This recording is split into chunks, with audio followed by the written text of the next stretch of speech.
Castleton State College. Founded in 1787, it is the oldest college in Vermont. Thousands of people have graduated, but the souls of the past remain. Castleton State College, where legends and facts cross paths. What is real? You decide.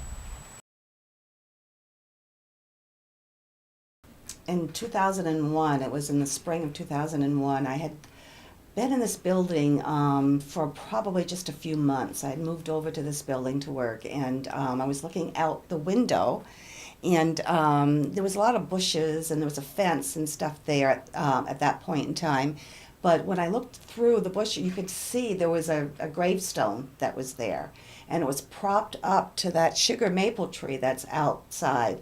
And I'm looking at it, and it just seemed strange. It was a rectangular size, and it just seemed kind of eerie, just leaning against that maple tree. And so eventually, I walked down to the tree to see what it was all about, and I realized it was a gravestone, and you could just barely make out the writing of it. It was really, really old. And so I'm out there, and I'm trying to make out the writing, and realized it was back in 1841, I believe, and it was a reverend, and it was Reverend Lansome Minor. And so I'm thinking, now, why is this tombstone leaning against this tree? And I kept, and I was afterwards, I asked around campus here, and no one seemed to know anything about it. So I went up to Physical Plant, and I checked with them, thinking that, if they're out there mowing the lawns and everything else, maybe they knew something about this. And I was told that, no, they knew it was there. It's been there for a long time, but they have no idea how it ever got there. Was it students, maybe for a Halloween prank, something like that, that went to a cemetery somewhere in Castleton and tried to bring this heavy, heavy tombstone back, and they could only bring it so far, and they just left it there. So then I tried to check outside the community and realized that in 1980, the tombstone was marked in the town records, so it was there in 1980. I've heard noises during the night, and they're just not common. I mean, I'm the only one in the building, so why do you hear someone like maybe walking up the stairs or some other strange noise? And sometimes I could smell smoke in this building when I've been here working late at night. And there's things that get moved, and there's no way that I move them. Where did they go? Type of a thing, and I'm looking for them. So it's been this really eerie feeling for a long period of time. And I've also have come here at night, driving the car down the driveway. And in this window right here that overlooks the maple tree where the tombstone was found, I've seen a shadow in the window. And I think it's a male. And I have not been the only one that has seen this. Downstairs is a coffee cottage, and there was a woman that worked there a couple years ago that has also seen this figure sitting in the window. And she believes it is a female, and she calls it Flo. And I call it the Reverend, but she calls it Flo. And many times, she comes here early in the morning. She used to come here early in the morning, and she would think for sure that there was someone upstairs working. And there's been no one, there would be no one here at 6 o'clock in the morning when she's downstairs. But she can hear some noises, people talking, and she can also hear footsteps. And there's just no one else in the building but her. So she has seen a sighting of this spirit, and I have as well. And I'm not quite sure. I checked to see who lived in this house before. It was a Moriarty family, and the last person that lived here, she never married, so she never had any children or anything like that, or a husband. And I truly think that it is a male figure that I've seen in the window, and so I just call him the Reverend.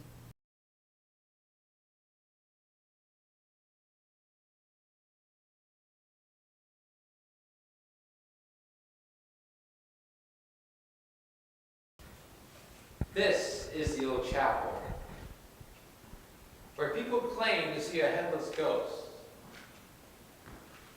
Sometimes their equipment turns off by itself, In 2010, an investigator was here with a group of students. They went to the basement. All of a sudden, their equipment malfunctioned. They claimed it was fully charged.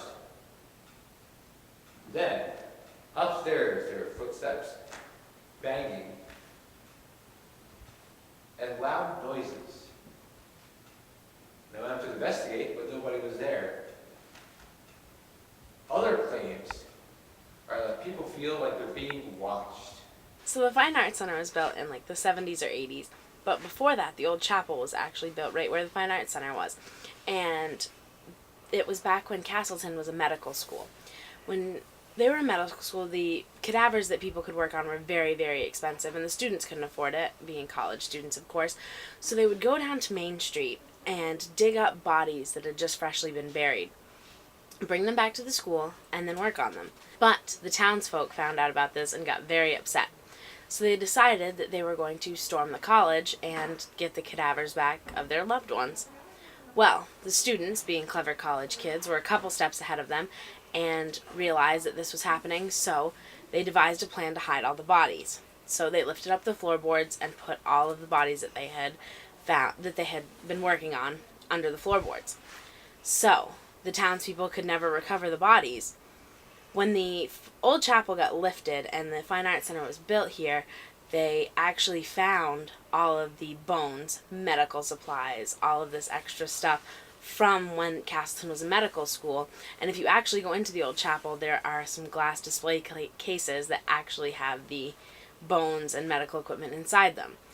That's one story, but the other thing that's really exciting and interesting is behind Woodruff there's a big brick building that it looks like it's a generator and it blows out steam a lot, but it was actually built to cover up the entrance to the underground tunnel that the students built to bring the bodies underneath. And that had to be sealed off because college students were going in there and messing around. And so actually a lot of the ghost spirits still haunt the theater. There have been quite a few instances where people will be up in the light booth and they'll be by themselves and all of a sudden it gets really cold and the doors will start opening and closing on their own. Once when I was here as a freshman, we had come into the theater and were sitting on the stage and there was a bunch of noises happening and we didn't think anything of it until we heard a scream in the lobby and we were the only people in the theater.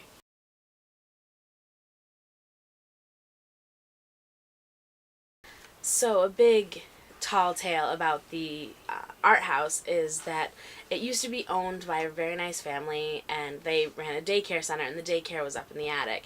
And what happened is one day the nanny was downstairs making lunch and a fire broke out and the entire building filled with fire, smoke, and the children died. Every year the Fine Arts Center puts on a haunted FAC tour where they walk around the FAC and tell ghost stories. And in previous years, we don't do it anymore, but in previous years we used to take a tour of the art house. We were in there one year for the haunted FAC that we do every year, and we were walking through and brought a tour, and then at the end, People were talking about the tour afterward and was like, all right, you guys, so the by far the scariest part of the whole tour was that part in the art house where you had that little girl standing at the top of the stairs. That scared the crap out of me. And the tour guides were like, you don't have any little girls here. We do it entirely student-based. and she's like, no, there's a little girl that was walking toward all of us at the art house. And we were all really shocked because 4 of us were in there the whole time, like, scaring people and whatnot. And while we were in there, we heard a noise up in the attic, and a rock actually came down from the top of the staircase out at us. This was like 4 years ago. Like, this was not that long ago. So then we stopped using the art house altogether, and we have not gone back in there since. This year, they've been remodeling the art house so that it can be a better place, like, academically for the art students. And they went upstairs and repainted it. And when one of the professors was painting the floor, I think it was like purple is the color he was painting it. And they came back the next day and found a bunch of little tiny footprints in the floor. And so they repainted it, and then the footprints came back. And one of the students who I'm friends with went in there, and she said that she had found this little picture drawn on the wall, and I even got to see the picture that she took of it, and it was of this scary, like almost an avatar looking creature with like horns, and then there was a little kid's handprint just standing, like sitting right next to it in the actual like paint, and they couldn't erase or chip off the picture at all because it was just impressed onto the wall.